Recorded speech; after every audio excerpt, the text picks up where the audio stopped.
G'day, Darkrealmers. It's horror author and illustrator Michael J. Elliott here with you again.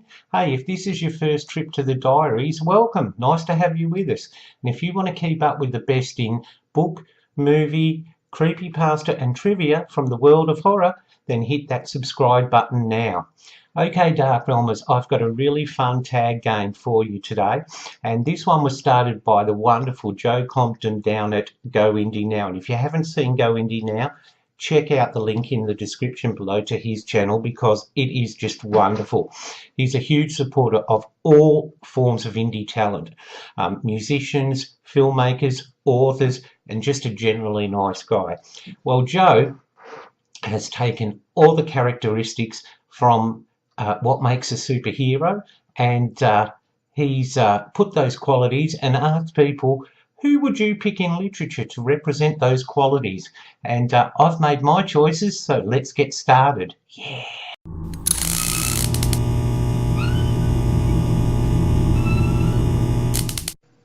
Okay, Darkrealmers, the first quality of a superhero is integrity.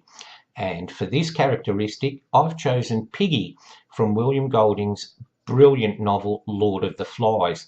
Now, Piggy is the quintessential non-participant. You know, he's physically weak with asthma, he's overweight, but he's intelligent. And what makes Piggy such a great character is that while the boys on the island descend into savagery, he and become less and less civilized, he still believes in the system they originally started. He believes that when you hold that conch in your hand, you have the floor to speak.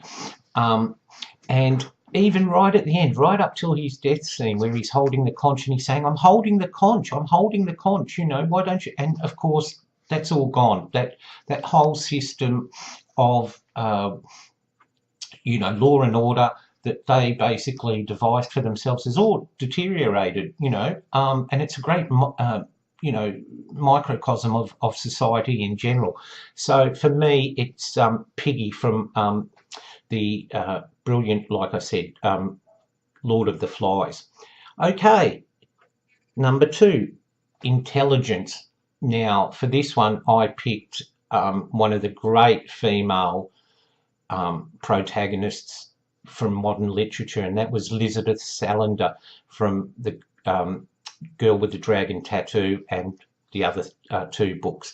Now, not only was she a brilliant computer hacker and brilliant at retrieving information and data and all that sort of thing, she had a personable, I don't know if that's the right word to call it, but a sort of intelligence about people too. She could quickly analyse them, work out how they were going to operate. She was very, very good at also sort of almost, being able to preempt what an enemy would do and take countermeasures.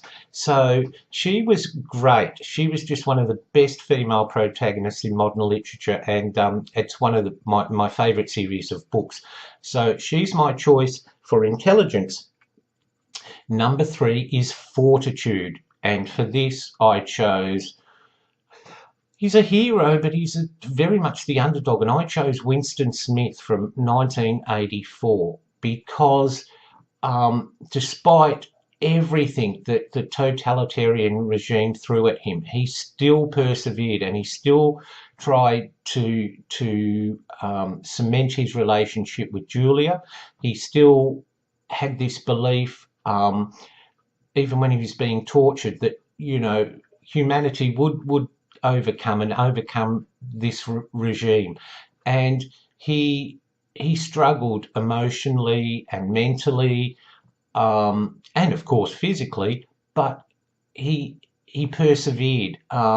He just kept going, because once he'd started down that path of going against basically, you know, the rules of Big Brother and so forth. He knew he was doomed. So I think that also fueled his fortitude, okay? So he's my pick, and that's one of my favourite novels. It's so frightening, but it's brilliant, absolutely brilliant. And the John Hurt in the movie was just, or Sir John, the late Sir John Hurt, was just brilliant, as was Richard Burton. Okay, endurance. Okay, well, lots of choices here, but I settled on Katniss Everdeen from the Hunger Games because of the Hunger Games themselves. They were a huge test of endurance. They were basically, you know, designed to whittle them all down till there were none left. It was like the futuristic version of gladiatorial combat. And despite all that, she endured. She found ways and methods to not only survive, but to win the Hunger Games, which was just unheard of. So her ability to sort of endure and survive I just thought was brilliant. And so she gets my choice for endurance. Morality, Frankenstein's monster. Now hang on. I know what you're thinking. Michael, Frankenstein's monster. I'm not talking about classic Frankenstein, okay, Darkrealmers. I'm talking about a brilliant series of books by my favourite author, Dean Koontz. Now, in this series, it was originally intended to be a TV miniseries, but Dean Koontz had falling out with the producers over the direction it should take. And so he released it as a series of 3 books, and it's just brilliant. Now, the basic plot is 2 detectives in New Orleans trying to solve these really strange murders, okay? Well, the murders are actually being committed by these humans that have been created, genetically created, by Victor Frankenstein. Yes, Victor Frankenstein. He has managed to keep himself alive through 200, 300 years by organ transplants, by cellular regeneration, all these sort of things. And now he's a very successful businessman and a, sort of respected sort of figure in society. But of course, he's not known as Victor Frankenstein. Well, once these detectives discover what is happening, it's like, how do we stop this? And into the mix comes Frankenstein's monster. Now, I don't like calling him Frankenstein's monster because to me, he was never a monster. He was just this poor creature that was abandoned. But he has a sense of morality. He was Victor Frankenstein's first creation, and he was abandoned by Victor Frankenstein. And in Dean Koontz's version, he's been wandering the planet, wondering, why am I here? What is my purpose? And he can't die. He's immortal. He was created by lightning. So he has been under the tutelage of Tibetan monks who try and explain philosophy and the meaning of life and ease his mind and everything like that. Now, in Dean Koontz's novel, Frankenstein himself tried to kill the monster and he caved in one side of his face. Well, the monks have tried to make him less, horrifying and tattooed a mandala on his face. Now, he assists these detectives in their quest because his ultimate goal is, to talk to Frankenstein. Why did you create me? And Frankenstein's a really evil bastard. Even the monster says he started off with the best intentions, but he's just become warped. And Frankenstein says to his creation, "You were a mistake. You were the worst thing I ever made. I should have killed you, and I should have, you're an abomination." And we can see that no, No, it's the creator who's the abomination, not Frankenstein's creation. He's developed more morals. He's developed a sense of morality. He wants to help these detectives. He wants to put an end to Victor. And look, this is a brilliant series. It really, really is. It's a wonderful take on the whole Frankenstein thing. So I really encourage you to read those Darkrealmers. You know, the first one's called Prodigal Son. Okay, next one, Sidetrack. Oh, sorry, sidekick. Sorry, Darkrealmers. Well, the ultimate sidekick would have to be Dr. Watson. Yes, of course, because he's synonymously known with, you know, alongside Sherlock Holmes. But he's not just like sort of like one of those companions that just sort of just tags along and asks questions to make Sherlock Holmes look brilliant. He's actually a doctor too, so he has strong medical knowledge. So his expertise does come in handy too. So I think he's a good choice for sidekick. Okay, well, following on from that, superpower. And I've chosen Sherlock Holmes because his superpower, reasoning and deduction. He's one of the most brilliant detectives, and even before he's on a case, he's deduced things about people. Now, I can't remember which Sherlock Holmes movie it was, you know, but this man comes in to see him and he says, "Oh, you've just arrived from the, you know, whatever on the 8:45 and you're a smoker and you've been nervous, so you've smoked more than usual. How did you know? Oh, the nicotine stains on your fingers, the fact that you couldn't have gotten here any earlier because the train service doesn't start till so and so." Just brilliant. And that logic, that deductive ability, that is a superpower. I don't think, you know, you think about it, Darkrealmers, you know, if most of us were asked to describe, you know, someone that the police were looking for, we'd have a hard job. So you think about that. Yeah, Sherlock Holmes, superpower. Okay, fashion statement. Oh, gotta be Tarzan, doesn't it? I mean, how practical, running around the jungle in that skimpy little loincloth. Not to mention, okay, ladies, it's good eye candy, okay, depending on which which Tarzan was your favourite, okay, in the movies and TV, okay. But it's so practical. I mean, he's in Africa, very hot climate, okay.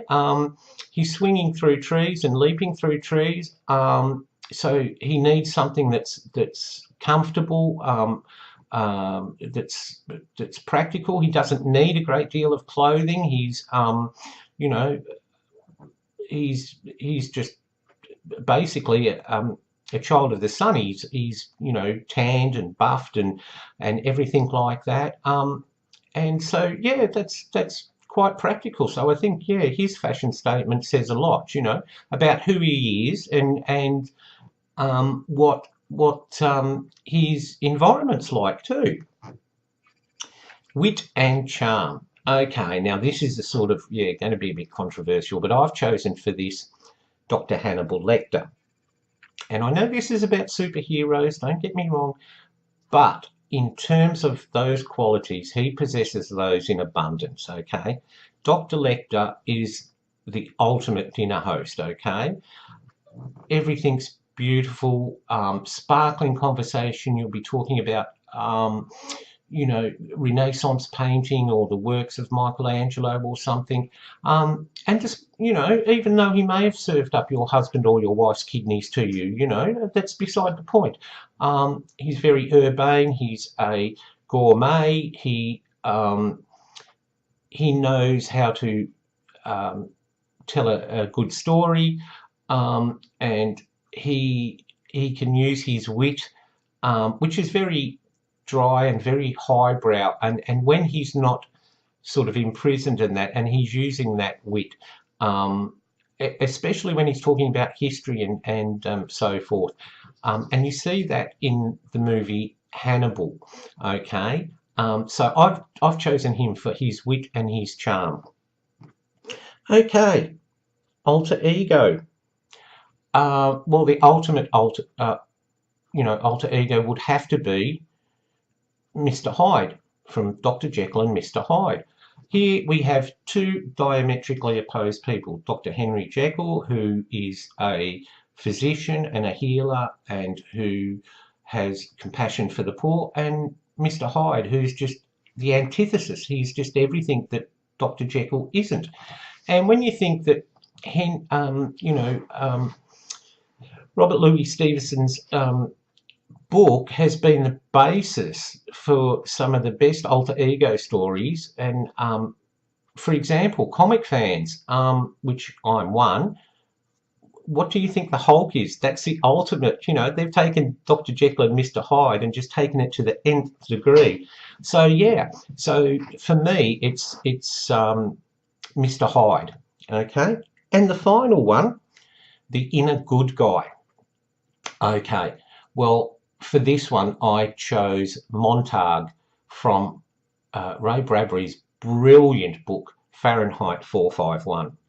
Now, for those of you who don't know this book, it's basically the story of a future where books and entertainment and so forth, the written word is banned.